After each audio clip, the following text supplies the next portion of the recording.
everybody.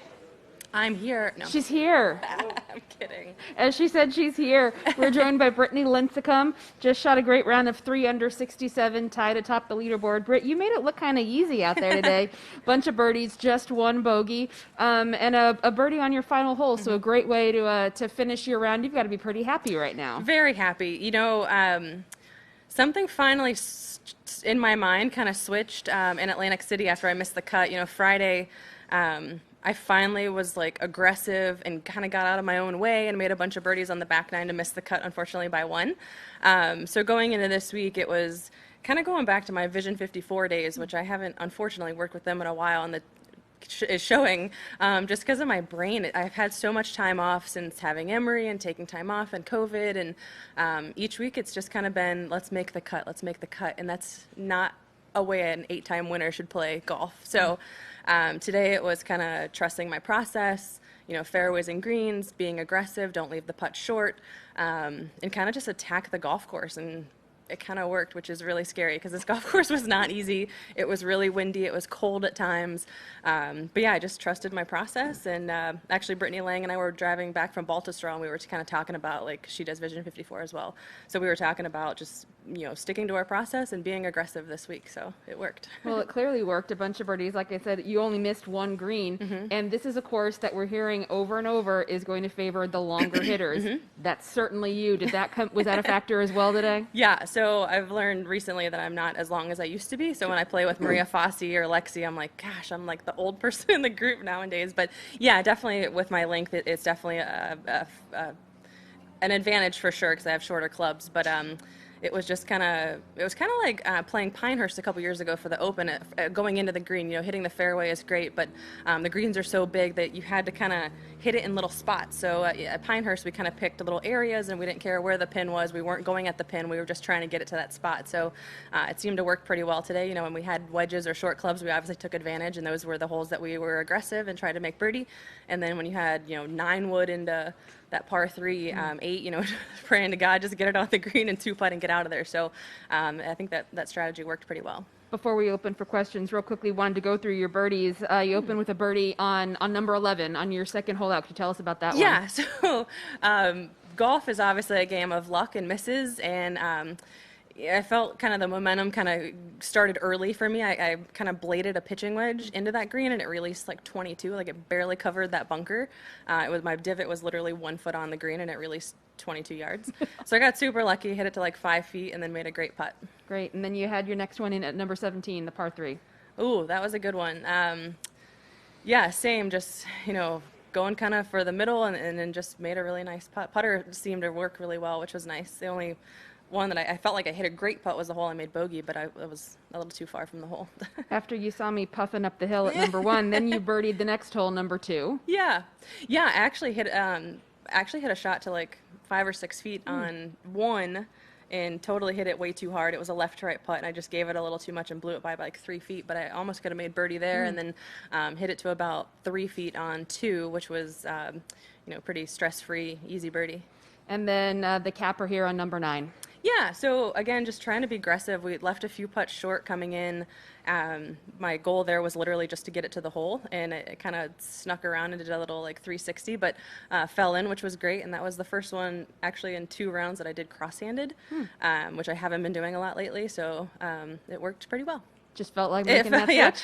I had made a few putts, you know, coming down the stretch, and so I just felt like, hey, we're going to give it a try, and it worked. Why not? A reminder to everybody on Zoom, please raise your hands, and we'll call on you, ask you to unmute, but we'll start over here with Jeff. Brittany, first of all, what's going on with your thumb? Oh, God. I really don't know, to be honest. It just hurts. It started hurting at the start of the season. When I got to the top of my backswing, especially with driver hitting it aggressively, they're telling me it just is something in a tendon, and it just when it bends back too far, so they made me this little plastic brace. So it's just been a process of kind of getting used to it. And I hit some balls recently, and it actually didn't hurt too bad, but I could feel like if I had to play 18 holes without it, it would be like on fire by the end of the round. So we're just going to wear it. And then the ball striking today was so good. Even your bogey was on a shot you hit solidly, obviously. Best ball striking since Since a long time.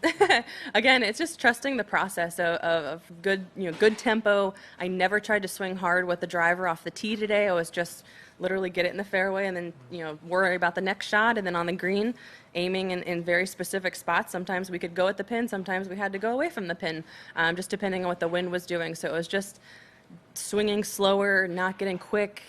My quick is left on left, which is not good. So it was just tempo today and trying to swing slow.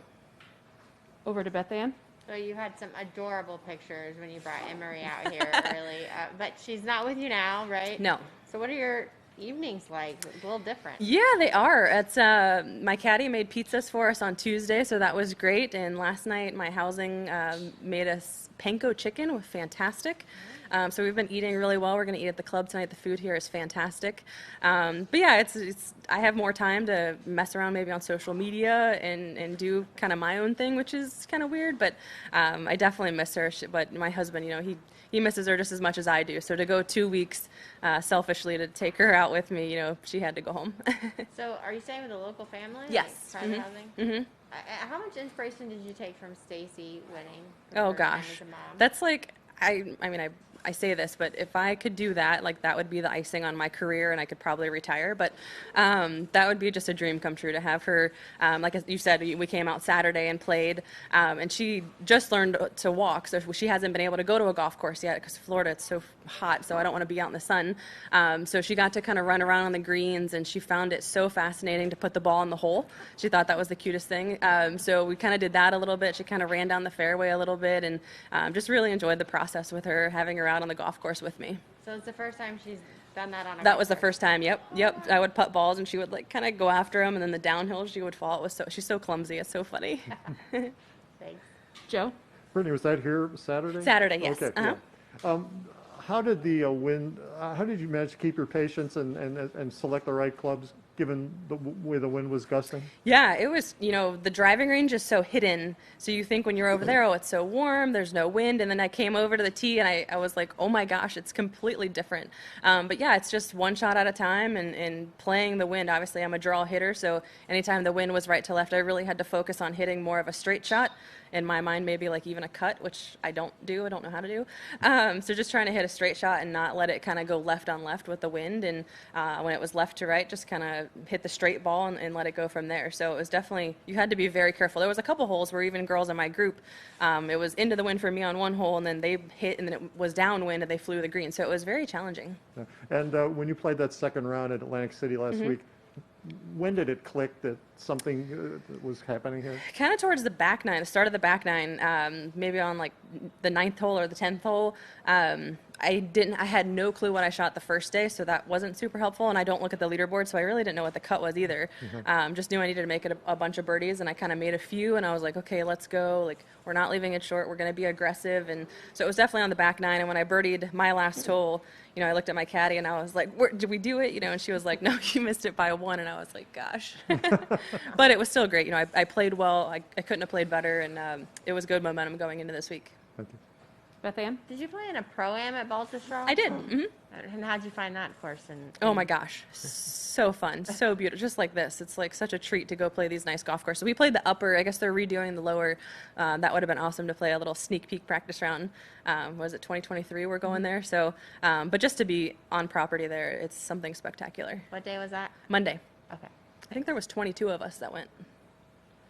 Anything further for Brittany? Go Brittany, ahead, I mean, Jeff. you have a very special reason to be home now with this daughter. Yeah. Did you wrestle at all with how much I really want to do this, or does the fire just naturally No, come down? I still would miss it. I feel like if I did retire, when I was younger, I always said, oh, I'll have 2 kids and then I'd retire. But just being out here and the competition and the money and everything, it's too hard to walk away from. So definitely while she's, super young, when she starts school, obviously that'll be a little bit more challenging to figure out what we do.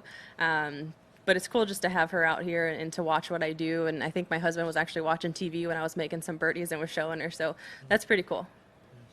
And Did she's you got a whole face- lot of aunts out here to help take care of her too. Do you FaceTime with her when you're gone, or? Oh, yeah, every night. We FaceTimed on the car ride over because we have about a 45-minute drive. So we FaceTime here, and then she took a nap, and then I think she was napping when I teed off. She's a good napper. I mean, that's so silly. Well, You knew that was going to happen. yeah, She's related it's to in you. the genes. Exactly. All right, that's great. Thanks so much. Hope she's still awake. Good to Thank chat you. with her. Yeah.